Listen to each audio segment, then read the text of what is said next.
Greetings and salutations, my beautiful people, and welcome back to Caddy's Retrospectives! And now we've air juggled our way into part 2 of the Tekken. Caddy's Retrospectives! And no, Spyro will wait.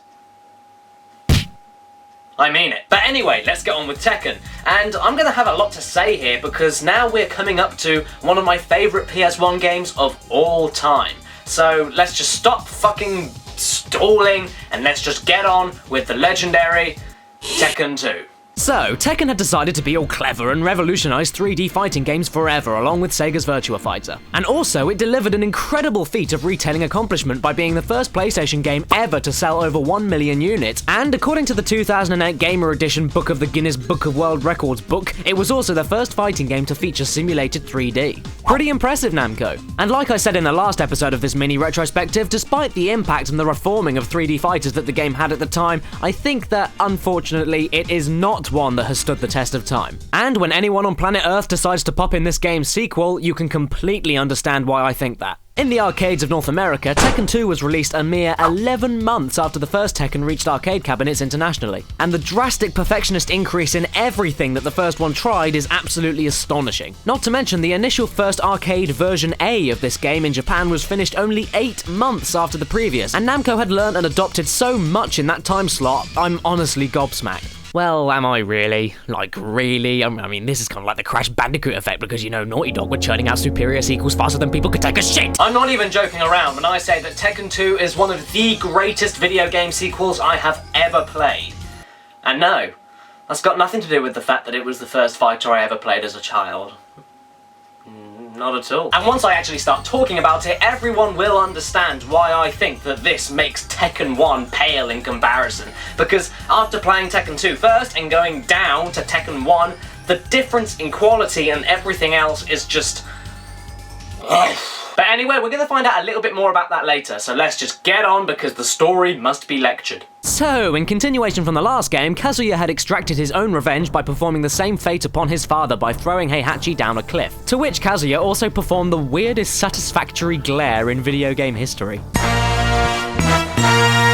And obviously, depending on whom you also beat the game as, all the other fighters, including the unlockable ones, all received $1 billion and lived happily ever after. What's funny is the way that all the characters are really fighting for the same thing, so even though there are tons of alternate endings to the whole saga, to who the money goes to and what they do with it, there's always that constant underlining plot of the Mishima family feuds that are even good enough for their own fucking sitcom. Anyway, now Kazuya has become more corrupt and powerful than he ever was in his life, and the raging devil inside of him is slowly eating away at his soul. Because of this, Kazuya is now engaging in many illegal activities, including kidnapping and extreme animal testing on endangered species, including fucking dinosaurs and even a boxing kangaroo! And because of this, an animal rights activist and operative named Jun Kazuma is sent to arrest Kazuya for these very experiments, and at the same time, Heihachi actually climbs back up the cliff that Kazuya dropped him off at the end of the first and seeks for complete and utter domination. Also, it just so happens that Kazuya desires to completely wipe out all of his competition and enemies, and so announces the King of the Iron Fist Tournament 2, with now a rewarding sum of $1 trillion,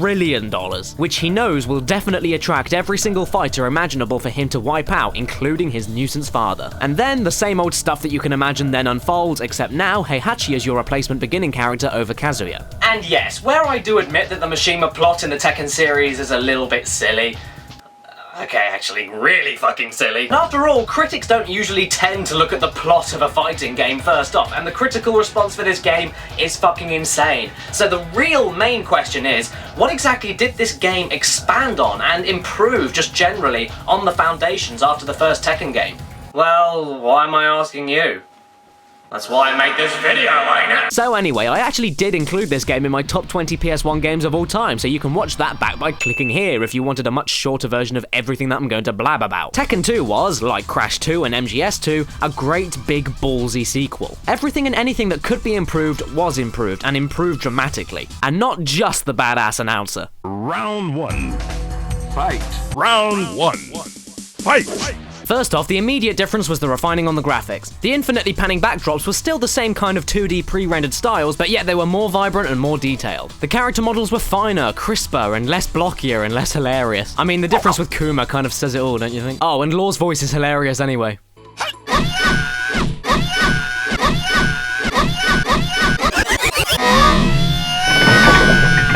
And not only did these characters and settings look better, but there were more of them for everyone! There were an additional 7 characters added to the game, and each and every one had their own unique background and dedicated song from the soundtrack. Talking about backgrounds, when knocked down, players could now roll into and out of the environment in order to avoid downed attacks. And Namco had also started toying around with sidestepping into and out of these backgrounds, which was only available for 3 characters to be fair, but still, it was a fresh thing to see. Also, talking about more characters and unlockables, from what I started saying in the first game, there were some tip-top secret characters to unlock by needs of even more cryptically bullshit fighting requirements, and one very famous one is as follows. Fun fact, did you know that when playing the arcade mode of this game, when you get to stage 3, make sure you beat the stage on a finish, meaning that you beat the stage with very little health remaining. On stage 4, Alex or Roger will then appear, and by beating them, they then become playable characters. Now, how is a kid in 1996 supposed to figure that shit out? Moving on, not only were there more pretty visuals, awesome music and playable characters, but this also meant more combos. And oh goodness, the combos and dedicated grabs and fighting styles were flipping redonky dick. The controls were tighter, more responsive and hugely fluent, which benefited the true challenge and prevented the cheap difficulty from the first game, and there was so much to learn and experiment with that Namco had the ingenious idea to add in a combo list for every character. And holy hell, that made things a lot easier. Although, nowadays, I don't actually have to use it because I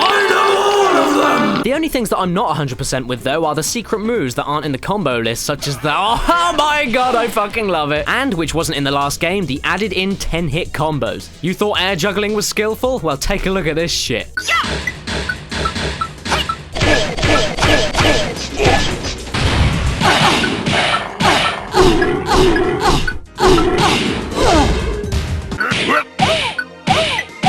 Aren't these the coolest fucking things you've ever seen? Anyway, as a kid as well, I often found myself pretty scared by this game. Don't laugh at me because my good friend Scarfulu actually knows exactly what I'm talking about when I say that. There's something dark and ominous about some of these characters and stages in the game, and the fact that I wasn't the best at this game for a while really struck me frightened. Nearly every stage I went into made me feel completely helpless and threatened within an inch of my life, and sometimes that stress would get too much for me. I knew that I was going to lose, and the fact that I would lose to a lifeless giant robot on top of a darkened cityscape, or go up against a jaguar-faced wrestler in a blackened and endlessly creepy mansion with this soundtrack blaring at me in the face was almost too much for me as a kid.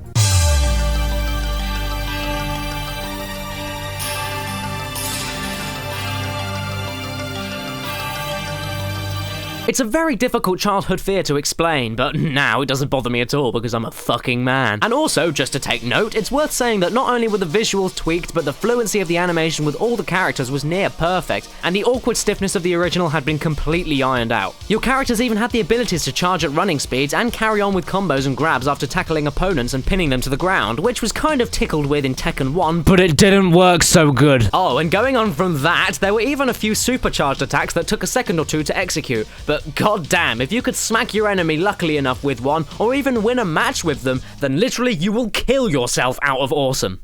Yeah, it's a common problem, really. Oh god, oh god. So much praise. So many things to talk about. I think I'm going slightly mad! Oh yeah, going on the subject of talking about more, Tekken 2 also is one of the few rare exceptions of life where the PlayStation port of the arcade classic is actually considered, critically and fan-wide, far superior. Not only were there special optional music tracks remixed especially for the console port, like in Tekken 1, which by the way, if you don't mind the saying, I find actually much better, and the uniquely special and slightly disturbing FMV ending clips were available as rewards for your hard work, but there were also many more additional battle modes and optional gameplay styles. Unseasoned newcomers or practiced veterans could enter practice mode and go up against any target dummy that they wanted, as well as choosing how the AI would behave and seeing their button presses entered as they perform combos to enhance and hone their skills. Because as you can see, that's what I like doing! There was a survival mode added, which acted as a true test to players' skills by going up against a gargantuan stream of enemies and stages on one life, with occasional spurts of health after every win. Actually, I think it's an endless amount of enemies. Who knows? Because you're not good enough to find out, Sonny Jim. There was a time attack mode which allowed players to test not only their consistency of survival, but the speed of which they finished arcade mode. And even though the versus mode was there, we never actually used it, purely because as a kid, if I was ever going to have a two-player battle with someone, I would always boot up arcade mode just so that when player 2 hit start, we'd hear this. Oh, he feels 7 again! And alongside the traditional versus mode, there was also the favourite series staple known as Team Battle mode, where 2 players could pick anywhere up to 8 characters to duke it out with each other. And this little Team Battle mode is the sole reason for the years of my childhood life wasted with friends and even family by just constantly playing it. It's indescribably fun, I must say. And all of you out there that have played this before know exactly what I'm talking about. I got a message. And you'll also know what I'm talking about when I say these 3 words. Kazuya and Devil. My god, I said earlier that this game scared my childhood self, and these 2 were probably the main culprits for that internal fear. The challenge from Heihachi in Tekken 1 was present, but Kazuya now seems so much more threatening in his own pitch-black mansion and his own badass soundtrack. And he may have been a bit slower and less cheap than Heihachi in Tekken 1, but he made up for that in raw power, and even sometimes the brains, with AI that was completely tuned to perfection with guarding and counterattacks. He was a true challenge right from the second you lay eyes on him, but when you beat him, you are not done yet. And that's because Devil happens. Laserface, flight with demonic wings, infinite mirrors, twisted and alien cries of pure anger from his mind and soul being zombified by the devil gene, tortured, deep and emotionally driven music. This guy will always be my #1 final fight in any fighting franchise. Well, Azazel was pretty fucking insane, that's a given. But yeah, learning how Devil worked was something of an art. And never has beating a character in a fighting game, in my opinion, been that fulfilling, and it's something that wasn't matched for me maybe even until Inferno from Soul Calibur 2. Wait, why am I even explaining this? Look at him! Fucking Laserface! So, does Tekken 2 hold up today? Yes. I'm even playing it right now. Basically, to sum up, there's a definite reason as to why this game is in my top 20 PS1 games of all time. It rounded off and vastly improved everything that the first one did and offered players so much more content, gameplay modes and styles, multiplayer modes, characters, optional yet easily accessible and adaptable practice modes, combos, prettier visuals, better music, incredible control, and for less than a year's worth of work, it's something that is completely and utterly simply indescribable. And it's also something that I've noticed a lot with early PlayStation sequels and the leap in quality from their predecessors. This may be all well and good, but the real question is it possible that Namco could tackle and achieve a hat trick, and what else could they possibly do from here on out, if at all?